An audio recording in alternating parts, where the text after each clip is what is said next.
Hello everyone. तो मैं स्वागत करती हूँ आपका फिर से Deepika new YouTube channel Deepika classes में। तो हम पढ़ेंगे दिल्ली लिटरेचर के बारे में, ठीक है। तो इसमें पहला प्रश्न है, कहानी की परिभाषा के अनुसार कहानी का मुख्य उद्देश्य क्या होता है, ठीक है।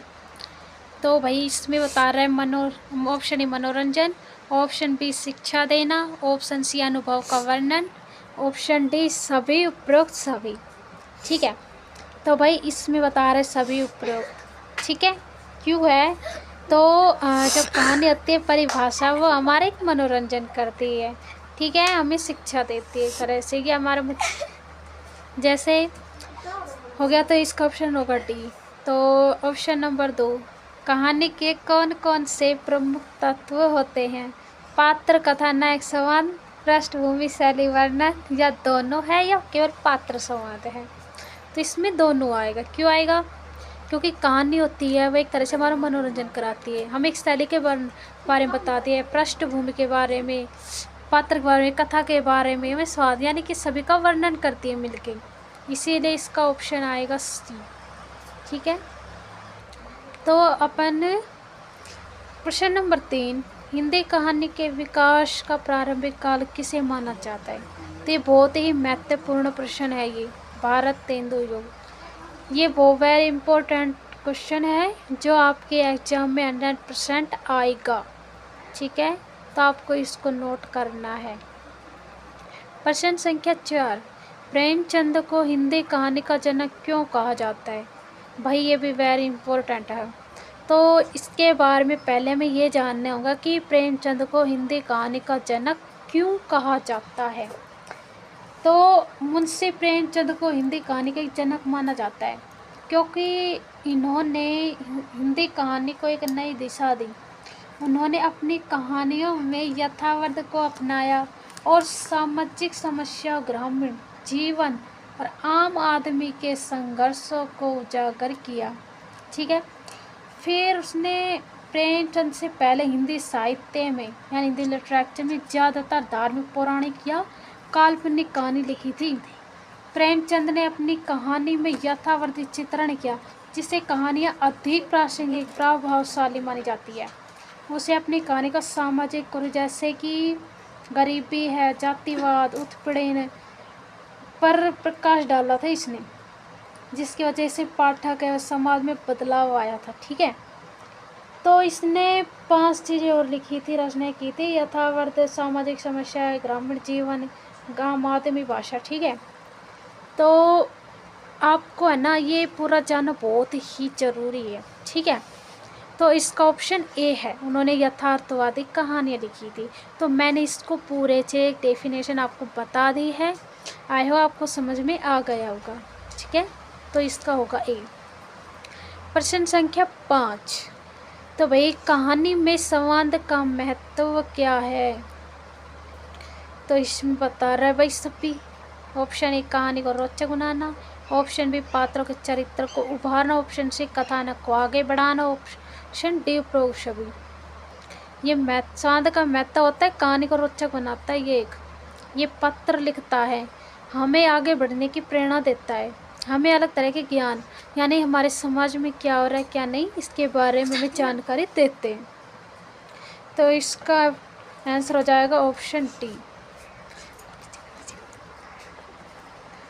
प्रश्न संख्या 6, कहानी के कथानक का उद्देश्य क्या होता है? ऑप्शन ए पाठकों को आकर्षित करना, ऑप्शन बी घटनाओं को व्यवस्थित तरीके से प्रस्तुतिकरण करना, ऑप्शन सी कहानी के पात्रों का विवरण करना, ऑप्शन डी उपन्यास की लंबाई बढ़ाना। तो इसमें घटना का व्यवस्थित तरीके से प्रस्तुतिकरण, ठीक है। तो कहानी के कथानक का उद्देश्य होता है घटना का व्यवस्थित तरीके से प्रस्तुतिकरण करना।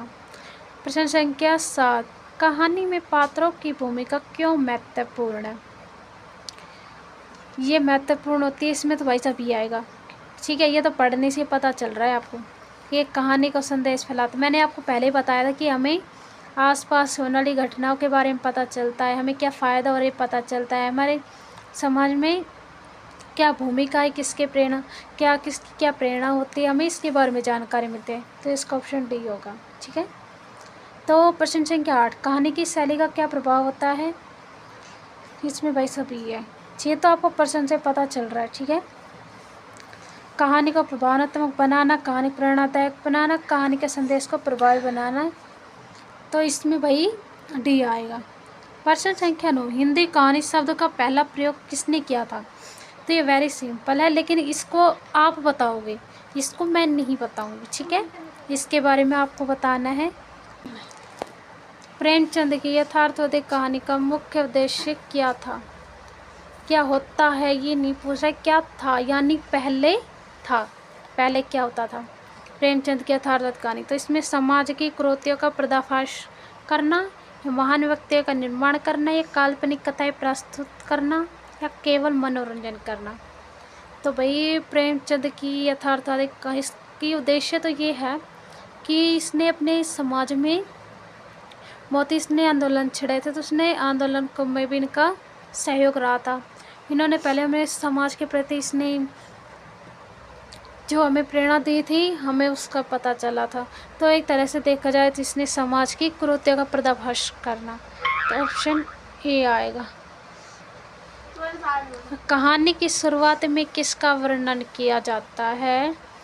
तो ऑप्शन ए कथानक का समाधान, ऑप्शन बी पात्रों का परिचय पृष्ठभूमि है, ऑप्शन सी कहानी का अंत, ऑप्शन डी सभी उपरोक्त सभी। तो भाई इसमें आएगा पात्रों का परिचय और पृष्ठभूमि, ठीक है। क्योंकि इसमें कहानी की जो शुरुआत होती है ना, तो वह हमारी परिचय से होती है। कहानी के अगर हम कहीं भी जा रहे हैं, हम कुछ भी किसी हम इंट्रोडक्शन दे रहे हैं, तो हमें मैं यही बोलेगा अपना परिचय दो, अपनी इंट्रोडक्शन दो, ठीक है। तो कहानी की शुरुआत भी कैसे होती है, लेखक होता है तो वो भी पहले अपना नाम बताएगा, जन्म मृत्यु बताएगा, उसने क्या रचनाएं की है, उसने कितनी रचनाएं की है, क्यों की है, उसका सहयोग कहाँ रहा है। तो एक तरह से पूरा परिचय होगा, यानी पृष्ठभूमि होगी है, ठीक है। तो यानी पात्रों का परिचय पृष्ठभूमि, ऑप्शन बी सही है इसका। कहानी में क्लाइमैक्स का क्या महत्व होता है? और सबसे रोमांचक और महत्वपूर्ण मोड़ है, कहानी का अवसान है, कहानी की शुरुआत, पात्रों का चरित्र चित्रण। तो भाई कहानी में क्लाइमैक्स, क्लाइमैक्स का मतलब क्या होता है? ये सबसे रोमांचक होता है, यानी कि कहानी में ये सबसे मतलब खुशहाल रोमांचित, यानी कि हमें मतलब प्रेरणा मिलती है बहुत ज़्यादा, ठीक है। तो जिससे हमें प्रेरणा मिलती है तो हम उसे रोमांचक समझेंगे, उसे अच्छा समझेंगे, ठीक है। तो बहुत ही महत्वपूर्ण होता है, ठीक है। तो इसका सही होगा आंसर ए। प्रश्न संख्या 14, कहानी की विषय वस्तु में कौन सी बात शामिल होती है? विचार, सामाजिक संदर्भ होते हैं, केवल पात्रों का भिन्न होता है, चित्रकला, संवादशैली। कहानी विषय वस्तु में तो विचार होते हैं, सामाजिक संदर्भ, यानी कि हम कोई भी कहानी लिखेंगे, कोई पत्र लिखेंगे, तो हम पहले सोचेंगे, विचार करेंगे, हम हमारे आसपास होने वाले उसके बारे में लिखें। यानी लेखक है, वो आर्टिकल लिखता है तो वो पहले ही देखता है हमारे समाज में क्या हो रहा है क्या नहीं, ठीक है। तो पहले हमें समाज की और हमें देख करके विचार करके उसके बाद ही हम लिखेंगे। तो इसका ऑप्शन ए सही है, ठीक है। तो कथा का उद्देश्य किसमें निहित होता है? तो भाई सामाजिक जागरूकता फैलाना है, पाठकों को मानसिक शांति देना, केवल मनोरंजन करना है, सभी उपरोक्त सभी। इसमें भाई सभी आएगा, ये तो आपको प्रश्न से पता चल रहा है, बाकी आपको मेरे को कमेंट में बताना है, ठीक है। तो भाई अब आप प्रश्न संख्या 16, तो भाई यह है कहानी में लेखक की भूमिका क्या होती है? ठीक है, कहानी में पात्रों की शांत भांति अभिनय करना, कहानी के संदेश को साफ और प्रभावी तरीके प्रस्तुत करना, कहानी को केवल एक रचनात्मक दृष्टि से प्रस्तुत करना, कहानी में कोई निर्दिष्ट उद्देश्य नहीं होता है। तो ये भी आपको ही बताना पड़ेगा, ठीक है। हाँ, आंसर इसका बी है, लेकिन क्यों है ये आपको बताना पड़ेगा। मेरे को नहीं पता हो तब बता सकते हो, ये आपको बताना है। कहानी में क्लिप कट का क्या अर्थ होता है? ठीक है, तो कहानी के विभिन्न पात्रों के बीच का द्वंद्व है, कहानी का निष्कर्ष है, या पात्रों के बीच का मेल है, विचारों का भाव है। तो इसमें कहानी के विभिन्न पात्रों के बीच का द्वंद्व बता रहे हैं। क्यों बता रहे हैं? कहानी के क्लिपकर्ण का क्या अर्थ होता है। ठीक है, इसमें कहानी के विभिन्न पात्रों के बीच का द्वंद्व है, ऑप्शन ए। और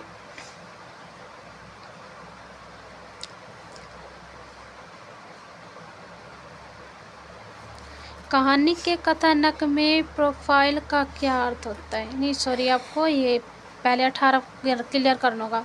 कहानी में फ्लैशबैक का क्या अर्थ होता है? पात्रों के अतीत का उल्लेख, इसमें ये बोल रहे हैं। दूसरा पढ़ना है, कहानी के कथानक में प्रोफाइल का क्या अर्थ होता है? ऑप्शन ए कहानी का स्वरूप है, पात्रों का चरित्र चित्रण, कथानक का विश्लेषण या शैली का विवरण। इसमें आएगा पात्रों का चरित्र चित्रण। प्रश्न संख्या 20, कहानी की संरचना में मूड का क्या प्रभाव होता है? मूड, तो ये आपको बताना है। ठीक है, तो आज के लिए इतना ही काफ़ी है। अगर आपको समझ में आया होगा, आशा करती हूँ। नहीं समझ में आया हो तो आप मेरे को बता सकते हो। ठीक है, थैंक यू।